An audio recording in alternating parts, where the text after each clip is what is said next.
Halo semuanya, kembali lagi di podcast Tech Five. Untuk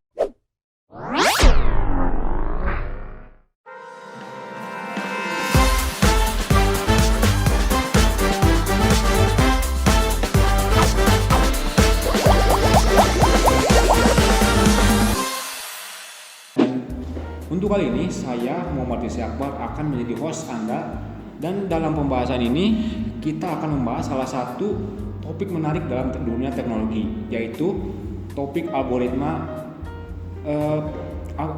pemrograman dinamis. Topik ini sangat menarik karena menjadi salah satu solusi dalam menyelesaikan masalah kompleks, dan tentu saja pada episode kali ini saya tidak akan membahas ini sendirian. Saya akan ditemani dengan teman saya, Asep Cahyana, yaitu salah satu mahasiswa teknologi informasi. Dan selamat datang, Asep.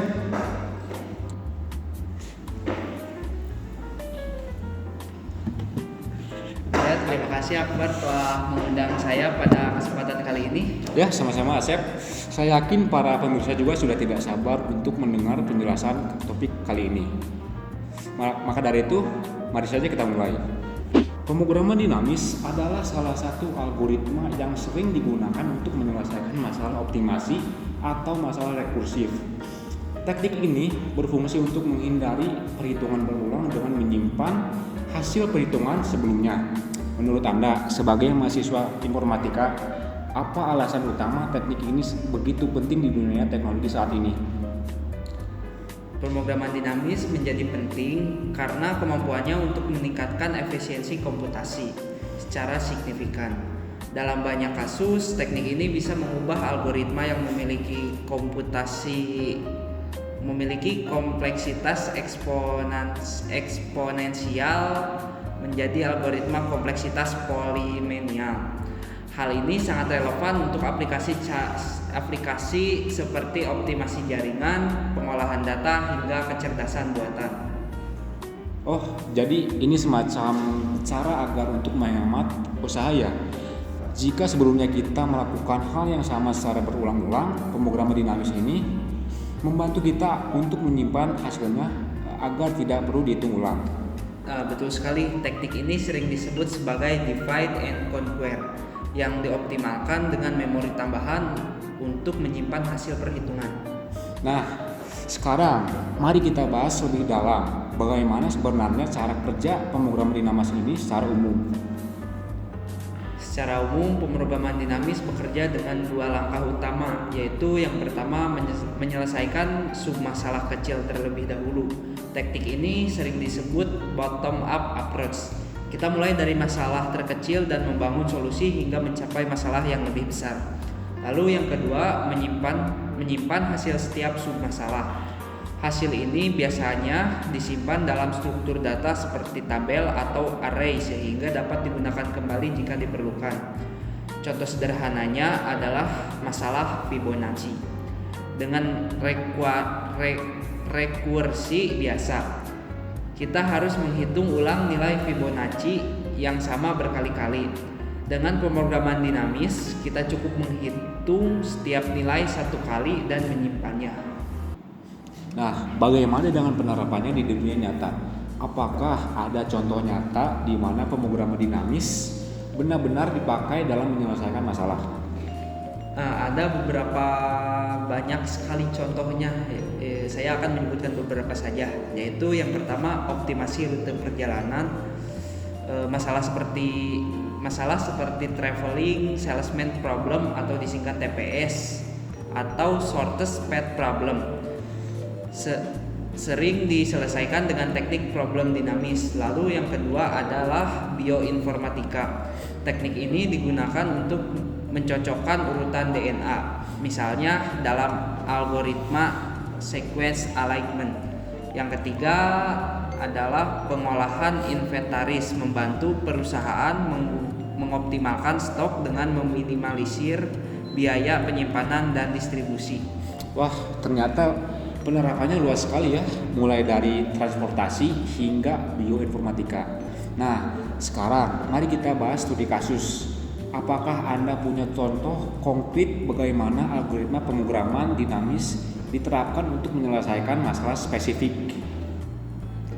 Tentu salah satu contoh klasiknya adalah knapsack problem. Dalam masalah ini, kita harus memilih barang dengan nilai tertinggi untuk dimasukkan ke dalam tas yang memiliki kapasitas tertentu. Dengan pemrograman dinamis, kita dapat membuat tabel yang merepresentasikan nilai maksimum untuk setiap kapasitas tas dan setiap barang yang tersedia. Bagaimana cara kerjanya secara spesifik? Nah, jadi misalnya kita memiliki kapasitas tas sebesar 50 kilo dan 5 barang dengan berat serta nilai tertentu. Kita membuat tabel 2 dimensi di mana setiap baris mempresentasikan barang dan setiap kolom merepresentasikan kapasitas tas. Dengan mengisi tabel ini, kita dapat menentukan kombinasi optimal yang memberikan nilai tertinggi. Menarik sekali. Dan hasilnya jauh lebih efisien dibandingkan mencoba semua kemungkinan kombinasi, kan? Betul, pendekatan brute force akan memakan waktu eksponensial, sedangkan pemrograman dinamis dapat menyelesaikan masalah ini dengan kompleksitas polinomial. Namun, tentu saja setiap pendekatan memiliki tantangannya masing-masing. Apa saja yang membuat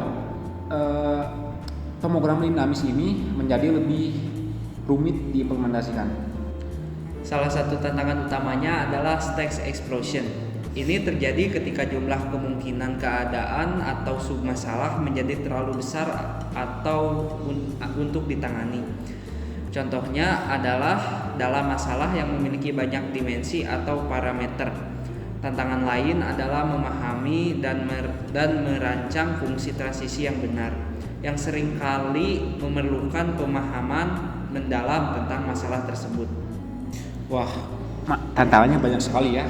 Kira-kira bagaimana cara agar mengatasi tantangan tersebut? Beberapa cara untuk mengatasinya adalah yang pertama, menggunakan pendekatan memoization.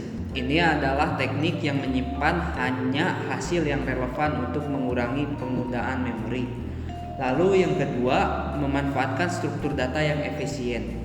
Misalnya, penggunaan hash table untuk menyimpan hasil daripada array 2 dimensi. Lalu yang ketiga, menyederhanakan masalah. Kadang-kadang kita perlu memodifikasi formulasi masalah untuk mengurangi jumlah keadaan yang harus dipertimbangkan.